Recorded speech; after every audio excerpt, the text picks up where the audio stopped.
لَتَجِدَنَّ أَشَدَّ النَّاسِ عَدَاوَةً لِلَّذِينَ آمَنُوا الْيَهُودَ. قرآن کہہ رہے کہ سب سے زیادہ اسلام سے دشمنی کرنے والے غیر مسلموں میں یہودی ہیں. اسلام کی سب سے زیادہ دشمنی کن کے دلوں میں ہے؟ یہودیوں کے. والذین اشرکوا، اور پھر ان کے بعد دوسرے غیر مسلم جو مشرک ہیں. لیکن غیر مسلموں میں اسلام کے جو سب سے زیادہ قریب ہیں، اللہ نے ان کے بارے میں فرمایا الذین قالوا انا نصارا. وہ لوگ ہیں جو اپنے آپ کو نصارہ کہتے ہیں. نبی کے دور کے جو عیسائی تھے وہ اپنے آپ کو نصارہ کہتے تھے نصرت سے، کہ عیسیٰ علیہ السلام کے مددگار. تو اس میں قرآن نے بتایا کہ اسلام کے سب سے قریب ترین مذہب جو ہے اور اسلام کے سب سے قریب ترین لوگ جن کے دل میں اسلام کی نفرت سب سے کم ہے وہ عیسائی لوگ ہیں. اور یہ ایک حقیقت ہے کہ آج بھی دنیا میں سب سے زیادہ اسلام قبول کرنے والے جو غیر مسلم ہیں وہ کرسچن ہیں. عیسائی آپ کو ملیں گے. میں نے تو اپنی زندگی میں جتنے لوگ مسلمان ہوتے دیکھے نا، ان میں 90% عیسائیوں کو دیکھا ہے اسلام قبول کرتے ہوئے. اس کی وجہ کیا ہے؟ ایک وجہ تو قرآن نے یہاں بیان کی ہے، اور ایک اور وجہ جو ایک گراؤنڈ ریئلٹی ہے. ایک جو وجہ جو گراؤنڈ ریئلٹی ہے وہ یہ ہے کہ جس قوم میں سچے پیغمبروں کا انکار کم سے کم ہوگا اس کی نافرمانی کم ہے. عیسائی جو ہیں حضرت عیسیٰ پر ایمان لے کر آئے تھے، ان کی نبوت کے دلائل انہوں نے اپنی آنکھوں سے دیکھے اور ان کو نبی مانا، اور آپ سے پہلے بھی تمام پیغمبروں کو نبی مانا. جبکہ یہودیوں نے ایک سچے پیغمبر حضرت عیسیٰ کا انکار کیا. تو اتنا بڑا جرم کہ ان کا دل جو تھا وہ عیسائیوں کی نسبت زیادہ سخت ہو گیا. عیسائیوں نے ایک پیغمبر کا انکار کیا ہے محمد صلی اللہ علیہ وسلم کا، اور یہودیوں نے حضرت عیسیٰ کا بھی انکار کیا. تو جو ڈبل مجرم ہوتا ہے اس کی توبہ کا امکان کم ہوتا ہے، جو سنگل مجرم ہوتا ہے اس کی توبہ کا امکان زیادہ ہے، اس کا جرم نسبتاً ہلکا ہے. اور جو باقی دنیا میں مشرکین ہیں وہ تو سرے سے پیغمبروں کے سلسلوں کو مانتے ہی نہیں ہیں. وہ مانتے ہی نہیں ہیں تو وہ ان کو تو پہلے یہ باور کرانا پڑتا ہے کہ اللہ نے پیغمبر دنیا میں بھیجے ہیں جن کی یہ لسٹ ہے. یہود و نصارہ تو پہلے سے سیٹ اپ کو مانتے ہیں.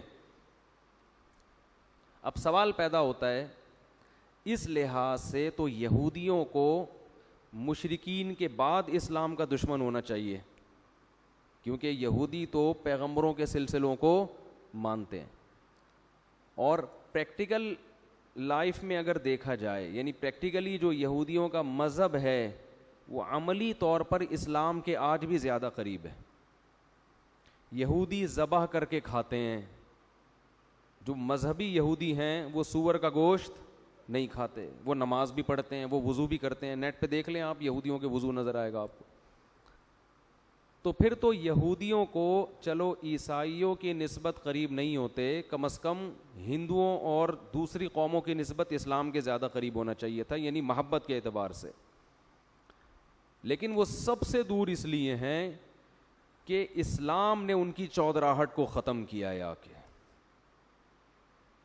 کیونکہ ان کا اپنے بارے میں خیال یہ تھا کہ ہمارے اندر اتنے بڑے بڑے پیغمبر، موسیٰ کلیم اللہ، داؤد علیہ السلام، سلیمان علیہ السلام، یہ سارے ہمارے ہیں، اور بیت المقدس ہمارا قبلہ تھا،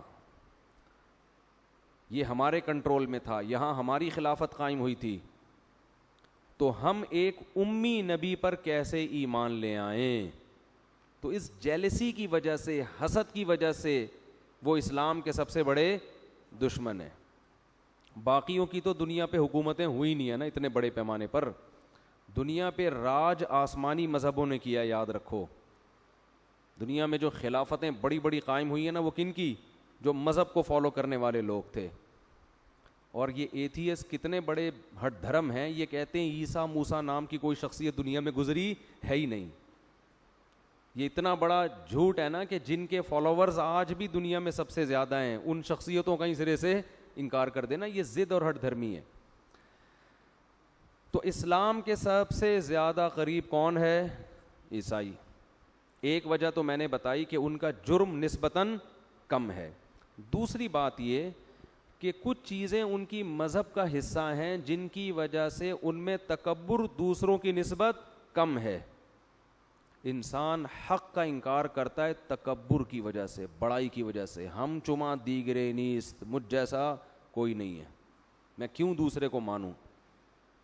تو اللہ فرماتے ہیں ان میں ضد اور ہر دھرمی کا جو ریشو ہے دوسری قوموں کی نسبت کم ہے. Want to build your website but confused? Worry not. Let Big Rock come to your rescue. Your one-stop shop to get online. Begin your online journey with a domain. ذَلِكَ بِأَنَّ مِنْهُمْ قِسِّيسِينَ وَرُهْبَانًا وَأَنَّهُمْ لَا يَسْتَكْبِرُونَ.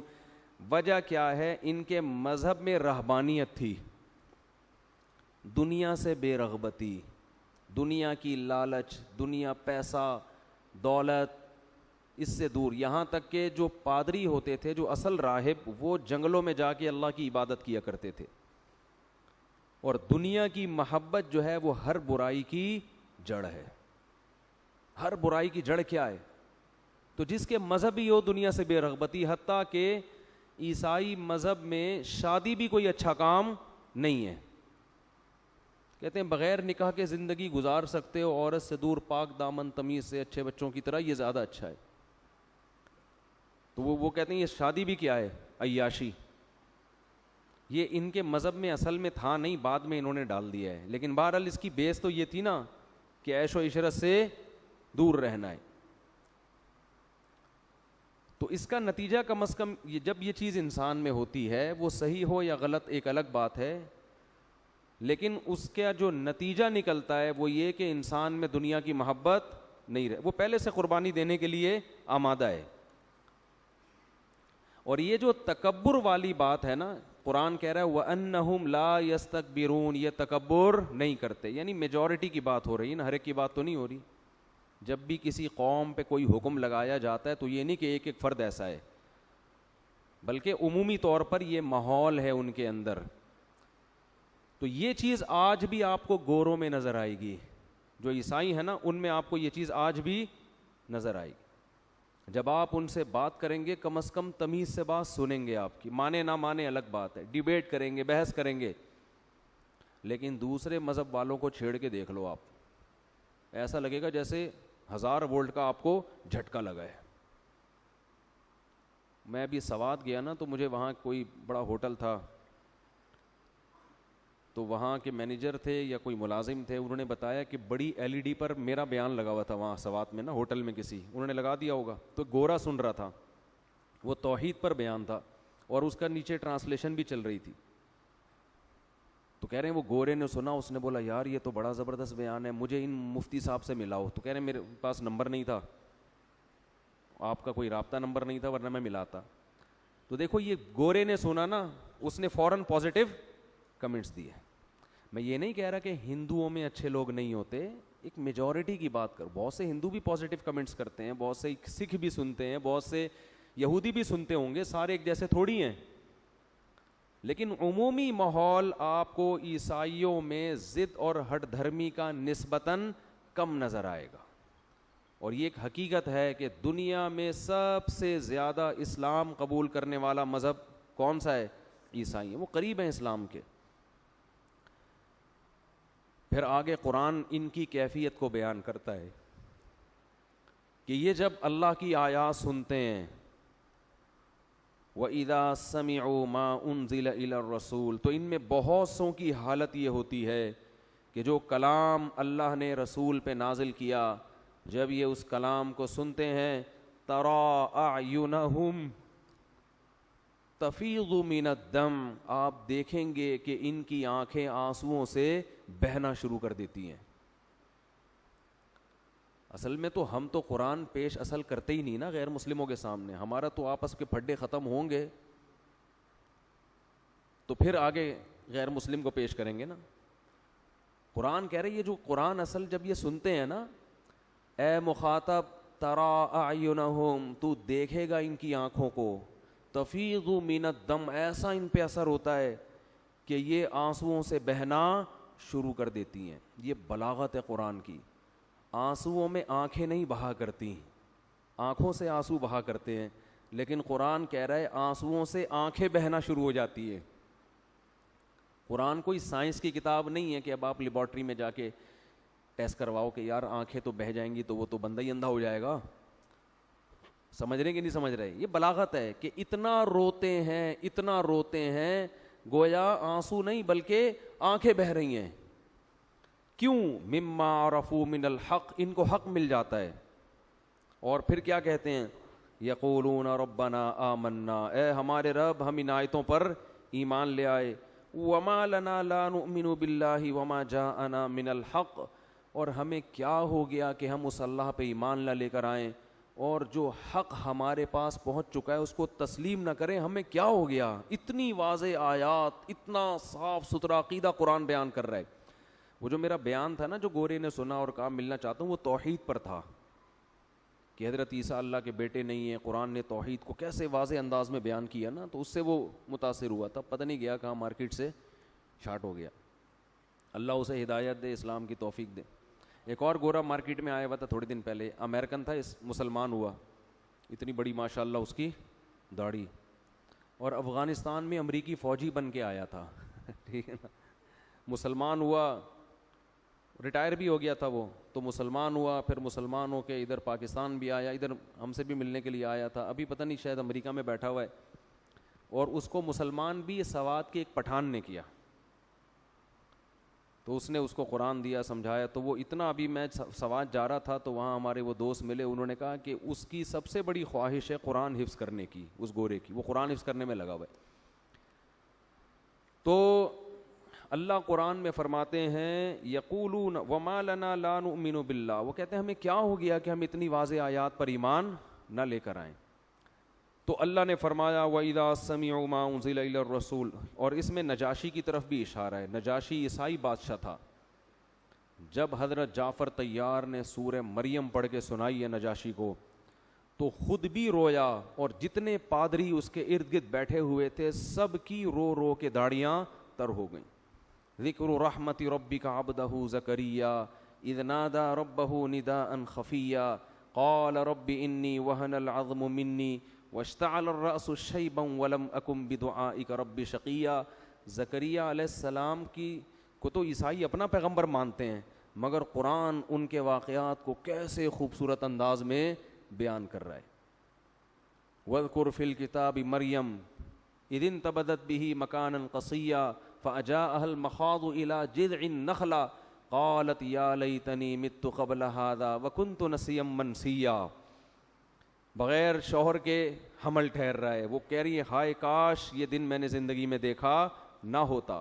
ایسا خوبصورت بیان کیا حضرت جعفر طیار نے جب سورہ مریم پڑھی ہے, نجاشی کی آنکھیں رو رو کے تر ہو گئی. اور عجیب بات بتاؤں, قرآن جس کو سمجھ میں نہیں آتا اس پہ بھی اثر کرتا ہے, جس کو سمجھ میں نہیں آتا نا اس پہ بھی اثر کرتا ہے. اب دیکھو ہم جو تراویح میں قرآن پڑھتے ہیں, اکثر لوگوں کو تو سمجھ میں نہیں آ رہا, پھر بھی سن لیتے ہیں, کہتے ہیں آج امام صاحب نے بڑا اچھا پڑھا ہے, بڑا مزہ آیا. ابے تجھے کس بات کا مزہ آیا؟ تجھے سمجھ تو آیا نہیں ہے. نہیں آ رہا پھر بھی کیا آ رہا ہے؟